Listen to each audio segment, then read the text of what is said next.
What is the real root cause of illness? Is it faulty nutrition, too much stress, environmental toxins, maybe heavy metals or chronic infections? Is it all in our genes? Or is it just random chance that we actually have no control over at all? If we could even find the root cause of illness, what would we even do with this information? How would we use it to help us restore health? In my opinion, the concept of susceptibility is what underlies the majority of chronic illnesses we deal with in the modern world. Homeopathy is a safe, non-toxic approach to restoring health, is the only system of healing that systematically addresses these questions and offers solutions to them. So first, what is susceptibility? In my view, susceptibility is the fundamental cause of disease in the sense that it is the weaknesses within our constitution as a whole which leaves us susceptible to falling ill when we're overly exposed to specific stressors. Now, an important aspect of susceptibility is that it is extremely individual from one person to the next. What do I mean by that? Well, as one example, if we have 5 people all exposed to the same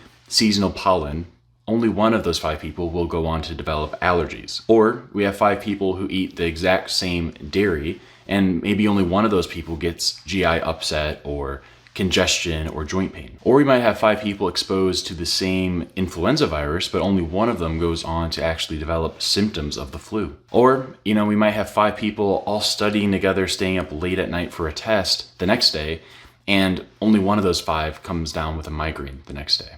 These are examples to susceptibilities to specific unique stressors. And the other way susceptibility shows up is that it influences the type of illness we're more likely to develop when we do fall ill. For example, we know that some people and some families are more disposed to developing an autoimmune disease, whereas others are more disposed to developing heart disease or cancer.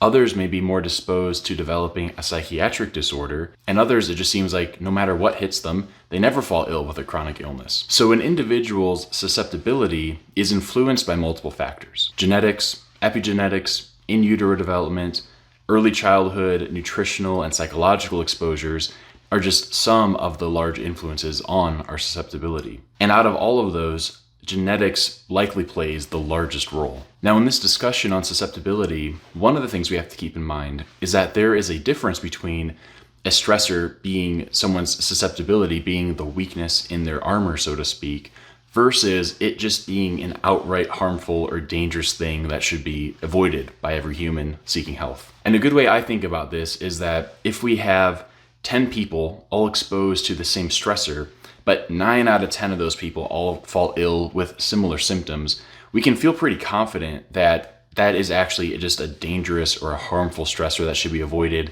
and is not actually those people's susceptibility. Examples in this category would be things like being out in freezing cold temperatures for hours on end, trying to get by on just 4 hours of sleep day after day for 2 years, or like eating spoiled food, or especially being exposed to dangerous and toxic amounts of mercury or lead or other environmental pollutants. However, if 10 people are exposed to the same stressor, but only 1 or 2 of them falls ill, now we know we're dealing with those people's susceptibility, and that's a part of them that actually needs to be healed in order for the deepest healing to occur. So let's get into some more real life examples of what I mean by susceptibility, and especially how this manifests in people dealing with chronic illness. I think we can break this down into 5 major categories of susceptibility: physical, mental, emotional, environmental, and microbial. The following are some real life examples that I've observed working with clients over the years. An example of a physical susceptibility is a person who every time they're out in the direct heat of the sunlight for any more than 10 or 15 minutes at a time, they come down with a really severe headache, really bad fatigue, and just get very irritable and just drained of energy. An example of a person dealing with mental or a cognitive form of susceptibility is a person dealing with post-concussion syndrome who develops debilitating brain fog and fatigue and difficulty speaking and communicating anytime there's any small amount of cognitive exertion, such as reading or studying or even complicated conversations, making these types of activities basically impossible for them. An example of emotional susceptibility is a person who develops chronic depression and chronic gastrointestinal symptoms following the unexpected death of a loved one.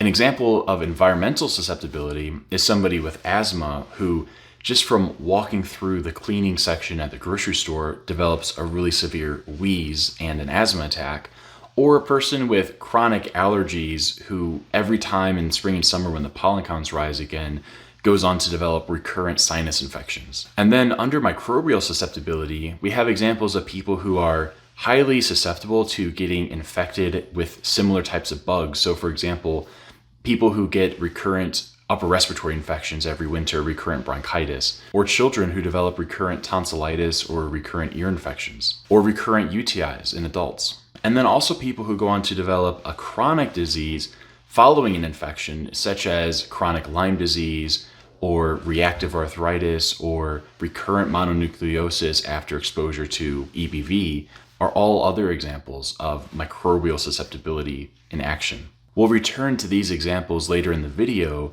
to demonstrate how homeopathy was able to heal a susceptibility and help these individuals restore their health.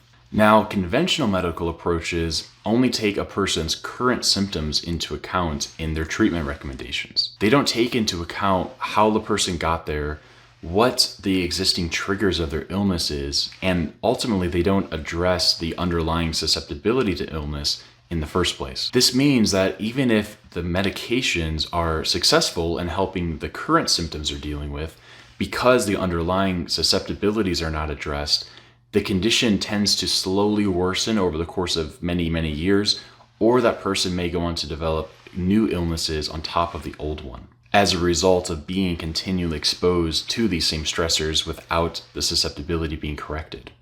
And this is really the essence of a more palliative approach versus a more deeper healing approach. One strategy that many people take is the attempt to avoid being exposed to the stressors and those things that they are susceptible to. Now, as I discussed in my video on homeopathy and migraines, this approach does have some merit. However, it does also have some serious drawbacks. For example, one, it doesn't actually heal the underlying susceptibility, which means a person will be continually susceptible to falling ill when exposed to those stressors. Because it doesn't work on a deeper level, although it can slow the progression of symptoms and give some relief in the present as long as we stay away from these things, it doesn't tend to actually reverse the course of the actual illness. And it can seriously limit a person's life in a way beyond what is actually necessary for them to ultimately restore their health. Now, where does homeopathy come into this, and how does it actually help correct an individual's underlying susceptibility? So there are two main reasons that homeopathy is able to assess and correct the underlying susceptibilities.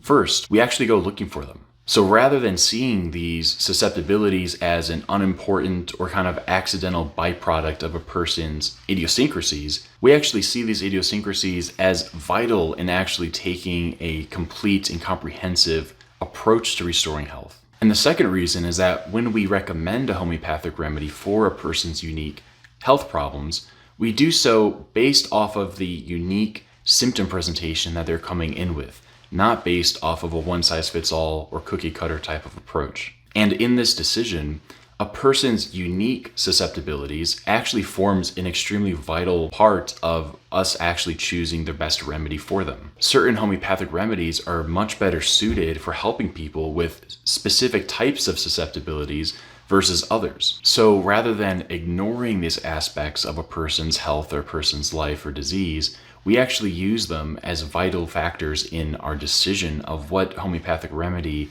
we recommend, which will ultimately best be able to stimulate a return to healing in the person we're working with. This means that when the right homeopathic remedy is given for a person, they experience both improvements in their current bothersome symptoms, as well as a reduction in how susceptible they are to their unique stressors, which over time compounds to the point where they no longer are so affected by them and they no longer fall ill every single time they're exposed to them. And this dual effect on both the symptoms and the susceptibility ultimately is what helps a person more deeply recover their health when under homeopathic care.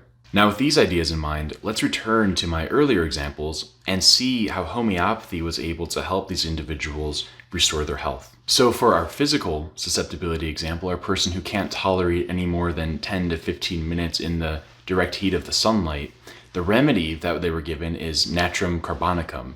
And under this remedy, they were able to eventually tolerate up to several hours of being in the sun without any amount of headache or fatigue or debilitating effect from it. For example of mental or cognitive susceptibility in the individual dealing with post-concussion syndrome, under the remedy conia maculatum, they were able to eventually go hours and hours of actually studying and using cognitive exertion without any amount of the difficulty communicating or slowed speech or extreme fatigue that they were dealing with before. And this actually led to them being able to fully return to a full-time, cognitively demanding job. For a person dealing with emotional susceptibility in the after effects of grief after the unexpected passing of a loved one, under the remedy Ignatia, they were able to better process the grief, and ultimately their mood normalized and their gastrointestinal symptoms normalized so that the depression was lifted. For a person dealing with environmental susceptibility, so asthma that's worse with any small exposure to cleaning chemicals or allergies that leads to recurrent sinus infections when the pollen counts are high, the remedy Lycopodium was able to help both improve their allergy symptoms and their asthma symptoms, and it also made them not as susceptible to flares from the environmental stressors so that they weren't getting worse every time they were walking through the grocery store or exposed to pollen in the spring. And under microbial susceptibility, I gave a lot of examples, but I'll go with two of them here, which is our person who has recurrent bronchitis every single winter.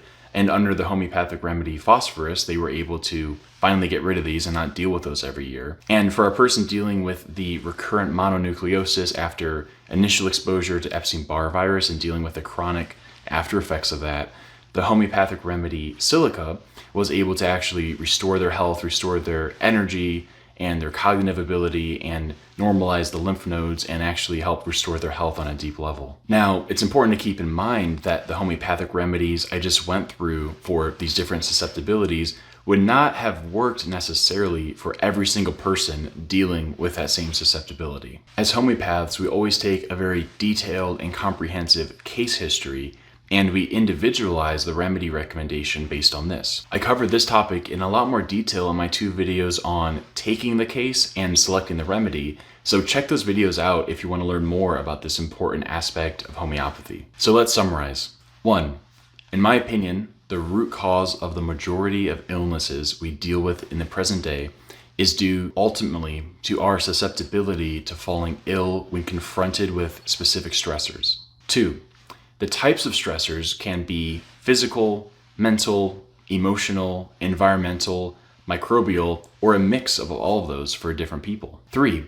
The unique things that we are most susceptible to as individuals differs very widely from one person to another. We know that genetics plays a large role in shaping our susceptibility, but it's definitely not the only factor. And 4, in my opinion, homeopathy is the only system of healing which utilizes this concept in stimulating healing within the body and ultimately gets to the root cause of disease. If you're interested in learning more about what homeopathy is and how it can help you restore health, I created an entire educational playlist on this, which I'll link to at the end of this video and in the description. And finally, with all of the above being true, it still has to be said that this does not mean that things such as healthy diet, healthy stress management techniques, healthy breathing patterns, healthy sleep patterns, purpose in life, and exercise are not vital components of maintaining and restoring health. They do play an extremely vital factor, and I'll definitely be covering these topics in more detail in the future. However, I think it's important for people to know that when these approaches on their own are not fully successful in helping you restore health, that we need to look elsewhere to stimulate healing. And this is where using homeopathy to help stimulate and normalize a person's susceptibility is so vital. So I hope you found today's video helpful and informative. If you did, please hit the like button as that helps the channel grow and reach more people. Leave a comment if you have any questions on what I went over. And until next time, take care, and I look forward to seeing you guys in the next video.